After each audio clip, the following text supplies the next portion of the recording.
Mr. Speaker. I am delighted to have been granted this adjournment debate on the issue of stone theft, which is plaguing my local communities in the Colne and Home Valleys and Linley.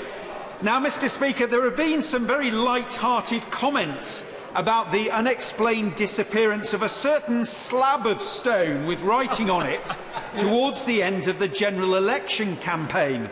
However, for my constituents, the issue of stone theft is extremely serious. Our heritage is systematically being dismantled. The instances of stone theft in my beautiful part of West Yorkshire are at epidemic proportions. I've been receiving weekly reports from my local West Yorkshire Police of multiple stone thefts for the past 2 years, and many constituents have been telling me of their first-hand experiences of this ever-increasing crime. Homes, schools, farms and places of worship have been victims of thieves snatching building materials. Roof tiles, topping stones on dry stone walls, York stone path slabs and many more are systematically being stolen. Some are clearly being sold on, others are being used by rogue builders so that they don't have the expense of sourcing their own materials. Scapegoat Hill Junior and Infant School was twice targeted by stone thieves in less than a fortnight. Slates were stolen from the school roof overnight. They were replaced at great expense, and then just a couple of days after the scaffolding had come down, the roof tiles were stolen again from that school. Places of worship have been repeatedly targeted. A Freedom of Information request by my local newspaper, the Huddersfield Examiner, to West Yorkshire Police has revealed that building materials were by far the most commonly stolen items from religious buildings in my area since 2012. Shockingly, the figures show that thieves had targeted places of worship in Kirklees 132 times in the last 3 years. And earlier this year, Mr. Speaker, 200-year-old Yorkshire stone paving slabs were ripped up from Christchurch in Linthwaite, with their replacement costing in excess of £2,000. Nowhere has been safe from this crime. Will my honourable friend give way? I'll give way to my honourable friend. I'm extremely grateful. Does he agree with me that this is actually far more popular than people would really even appreciate? That even in my own village of Pendleton last year, Mr. Tony Ormiston, one of my villagers, had 8 slabs removed from his backyard. And it does appear to me that it's actually not taken as seriously as it should be. No, absolutely. My honourable friend is absolutely right, and that's why I wanted to highlight this issue. This is of epidemic proportions in my constituency, where we've got so much wonderful stone, whether it's on pathways, on stone walls, or on buildings and places of worship, and that's why I've wanted to bring it to the House this evening. A constituent from South Crossland, Mr. Speaker, has told me about how distressing it is when just 2 weeks ago vehicles pulled up in the middle of the night at their farm and thieves took away the topping stones of their boundary walls. These walls have marked the boundary of their farm for hundreds of years. On the walls are very old black-faced local sandstone and very, very hard to replace. Another constituent from Colne Valley tells me the theft of stone slates is totally out of hand in that valley and has asked for the sale of stone to be registered in the same way as scrap metal, and I shall come on to that in a few moments' time. Meanwhile, just up the road in Leeds, Mr. Speaker, in the past year, Leeds City Council has replaced £50,000 worth of York stone stolen from pavements across the city. That's an increase of more than 50% on the previous 12 months. And this comes at a time when local council budgets are very, very tight. This is costing tens of thousands of pounds. And as I've said, these are far from victimless crimes. Now, I am proud that the previous coalition government acted very quickly indeed to tackle metal theft. The 2013 Scrap Metal Dealers Act, which requires dealers to hold a licence to trade and gave councils powers to deal with rogue businesses, slashed the number of metal thefts. The targeted operations against unscrupulous scrap metal dealers, in conjunction with police and local agencies, resulted in more than 1,000 arrests for theft and related offences, and police seized more than 600 vehicles involved in that kind of criminality. And statistics show that there was a 40% fall in the number of offences for the first 3 months of that Act to the end of March 2013, compared to the 3 months to the end of June 2012. So the action taken then was incredibly successful against metal thefts, and that's the sort of action we're looking to try and curb this crime of stone theft. Now, I'd like to actually praise West Yorkshire Police for their actions so far in tackling this epidemic of stone thefts in my part of West Yorkshire. They've launched a campaign using smart water. Kirklees Safer Communities acquired funding to protect walls in the area with smart water. And for those who don't know, it's a uniquely coded forensic liquid which shows up under a UV lamp. It means that stone merchants or police can easily identify whether stone is stolen, and if so, it can be traced back to its original location. Letters went to hundreds of homes, warning residents of dangers of stone theft and advising ways to protect their home and their property. And a similar project which operated in my area recently led to a temporary reduction in the incidence of stone theft. Now, many of these thefts actually take place in broad daylight, with thieves posing as workmen, sometimes even brazen enough to actually wear the day-glow jackets. So vigilance is definitely required.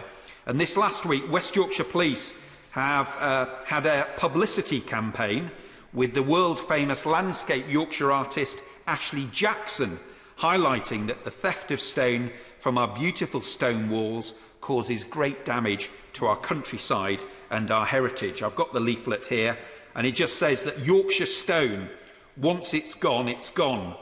Our landscape is not replaceable, so let's stop the thieves from taking it.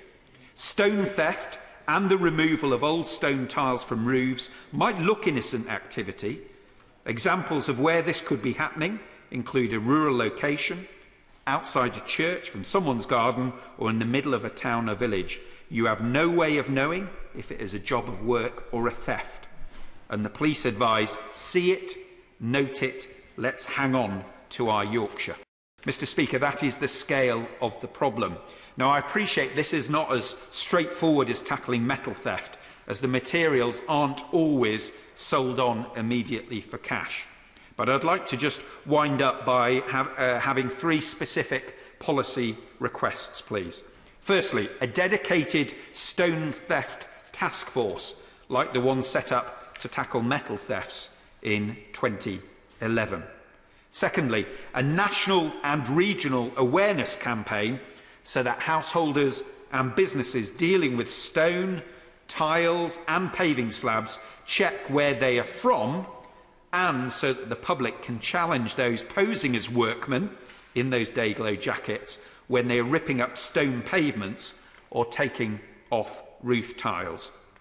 And finally, I'd like to see an increase in the fines being handed out to those convicted, and also the introduction of some exemplary punishments to deter these extremely anti-social criminals. So, Mr. Speaker, I'll finish here by saying our heritage is being stolen brick by brick. Let's tackle this scourge of stone theft as we did with metal theft. Thank you. Well, the Minister of State, Mr. Mike Penning. Thank you very much indeed, Mr. Speaker, and it's a pleasure to have my first adjournment debate of this Parliament on a subject which I say to my honourable friend did cause some smirks when I mentioned to colleagues that I was going to respond on this debate tonight, but I think those people who were smirking were wrong if they knew actually what's happening in their constituencies and what's happening in the Coal Valley. And can I congratulate my honourable friend for securing this debate. In his comments to the House this evening, Mr. Speaker, he's obviously particularly concentrated in the areas of heritage and value stone. But stone in general, Mr. Speaker, has become a very, very expensive commodity. And it's being used in such a myriad of different ways in our communities. And very often people don't even know whether it's old or not. It's made to look very old, and it does mature very, very quickly. And if I can, Mr. Speaker, this is allude to some comments as to this is not a new event. This is something that's been going on for many, many years. Mr. Speaker, once I was a young man, and during my youth as a fireman in Essex, on my off days I would go and fish on a place called Canvey Island, and many of us in this House will know that Canvey Island was badly flooded back in 1952. And I used to beach cast off of the point on Canvey Island, but in the early hours, just often when it would get light, you would suddenly see some characters creeping around sometimes, and I was sure they weren't fishermen, because we tend to know the community quite well. And what was happening, Mr. Speaker, is people were stealing stones from the breakwater, the walls that were protecting an area that is actually very much prone to flood. That was some 30 years ago, Mr. Speaker.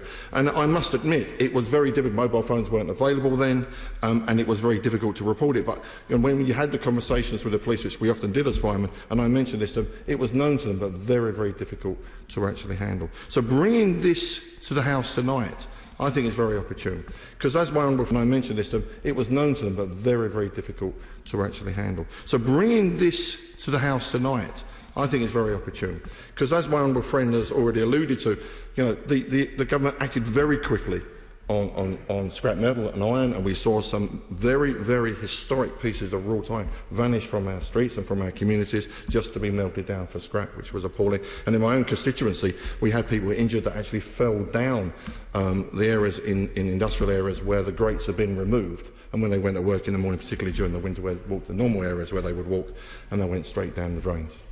Very, very dangerous indeed. But as this is such an important issue, Mr. Speaker, you would be quite right to assume that West Yorkshire and other constabularies are doing their best to make sure that we are doing it. And I will rule nothing out this evening, as the Honourable Gentleman, my honourable friend, has asked for. 3 areas. 2 of those areas we're already doing, and I'll touch on those in a moment. But it is much more difficult than actually the sanctions and the licence than we did with metal, and I'm sure he understands that. Actually, my own Chief Constable, Andy Bliss from the Hertfordshire Constabulary, heads up heritage theft in the United Kingdom on behalf of the Chief Constables, and I have actually raised this with him, and he knows about it, because not only because the milestones were stolen in my own constituency, we have the great privilege, and Mr. Speaker, you know my constituency well, we have the great privilege of having the Watling Road, the Roman road going through my constituency, and the milestones were stolen. And interestingly enough, we got them back. But we got them back with the public actually being the eyes and ears, and I will touch, if I can, on Neighbourhood Watch, Mr. Speaker, but this is a form of Neighbourhood Watch. We think often about Neighbourhood Watch being in our towns and in our cities, actually in our rural communities it's vitally important as well. And the thefts we've had over the recent years, particularly from farms, is actually something where the Neighbourhood Watch has actually come together quite well.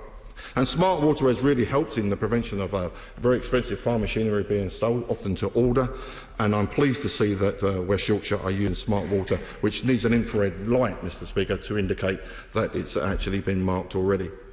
And it's not just about stone, and it's not just about heritage, it's about slate, and it's about basically where people feel they can make a profit, they will steal. And that's where we need to come in to make sure we have the legislation on the statute to do so.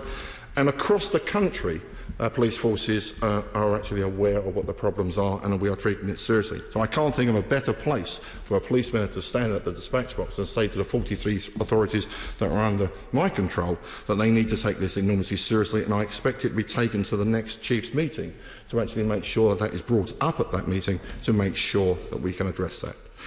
Mr. Speaker, we already have the CPS themselves already have 14 specialised prosecutors in this area, and I will meet with the Solicitor General in the next couple of days to make sure we know exactly where they're based and where we're going to write for my honourable friend with that. I don't want to give too much information out as to where they're based, etc., because one of the things we need to do is surprise some of these people that think they can get away with whatever they feel like they can get away from. But we need to make sure we have some high-profile prosecutions and the full force of the law is brought down against them. In looking at the impact of that, Mr. Speaker, the impact on this sort of thefts is not just isolated. It's not just on a farmer. It's not just on a local authority. It's not just on the breakwaters that protect our coastline. It's actually very much on where, as my honourable friend alluded to, where that money could be spent elsewhere. And if people are involved in this sort of criminality, they are often involved in other sorts of criminality. And so one of the things we must make sure is that we make sure we have a publicity campaign going on, that when people are purchasing these stones, they ask where they come from. Now, it's often the case that if you start asking questions, the people that are standing on your doorstep trying to sell them to you vanish quite quickly. It's the sort of question that was asked of me when they asked me recently, Mr. Speaker, did I want a cash in hand for the building work done on my house? And when I told them what I did for a living, they kind of vanished rather quickly. I was quite surprised they obviously wasn't from my area, but what I think is very important is that we, the public, have a responsibility as well. It's not just an issue for the police and the prosecutors. Of course. I thank the Minister for giving way. One of the big issues in my constituency in the 2 years that I ran my listening campaign was this issue of rural crime, and particularly in the East Northamptonshire villages, that was a very pressing problem. And Northamptonshire Police are dealing with this in two ways. One, through introducing a parish specials scheme, which will see a volunteer special on the beat available to local residents, so that there's some reassurance and an ability to be able to report things. But also we're seeing much more cross-border policing through the Futures Policing Scheme, which I think is a very welcome thing. Would he agree with me that what we actually need on a continual basis is more police officers out on the beat catching criminals and deterring crime? Yeah. This is a leading question, Mr. Speaker. So let's start with the very first point. Specials play an enormously vital role in our community, and I had the pleasure of, long before I was the police minister, of launching not only rural specials in my constituency, but mounted rural specials, interestingly, so that the rural community felt that they were able to be out there protecting their own livelihoods as well as their homes. And the truth is, Mr. Speaker, even though we've had these very difficult austerity times over the last 5 years, in percentage terms there are more officers in uniform on the beat, on our streets, than there was before 2010, and of course crime has dropped by 20% across the nation as a whole. But we mustn't be complacent, and what we must do as crime changes, then the police forces change the way that they are detecting that sorts of crime. But I can't think of a better group of people to serve as rural specials is actually the people that live in those constituencies, that know the people that live there and actually feel part of that community. So I'd always, anybody listening to this debate this evening, and I'm sure there'll be millions doing so, Mr. Speaker, the encouragement from me, of course, is please sign up to be a special. It's never too late. The age restrictions on a specials are very, very generous, and so we can have people. Of course, I will. My honourable friend, who has been successful with this adjournment debate, and I congratulate him on that, did ask for exemplary sentencing also. Does the Minister agree with me that some exemplary sentences just might wake the criminals up to the fact that what they're doing is a crime, and also may deter others? Mr. Speaker, if I could just finish the point on the specials, and I will reiterate a little bit of what I said earlier on and elaborate a little bit.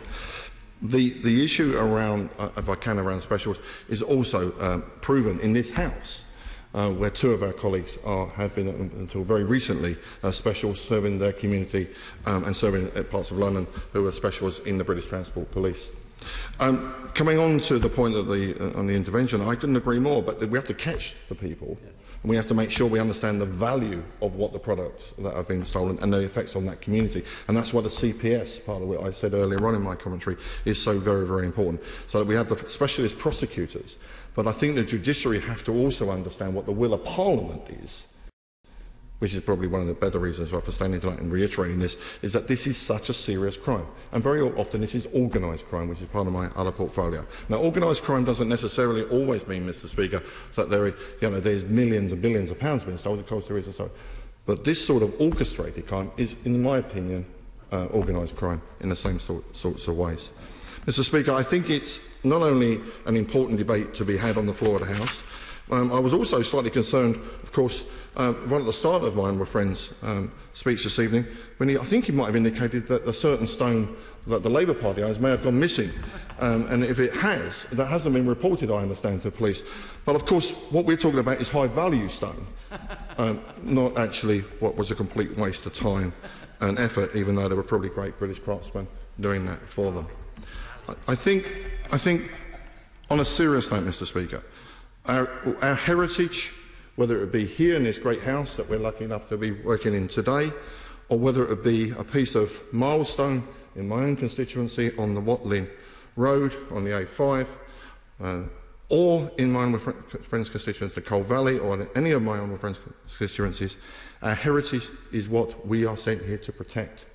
And what we must do is to make sure that we highlight in our communities that it is their job, as well as the police's job, to actually make sure we catch these criminals, that they are prosecuted and the full force of the law comes down on them. Thank you very much.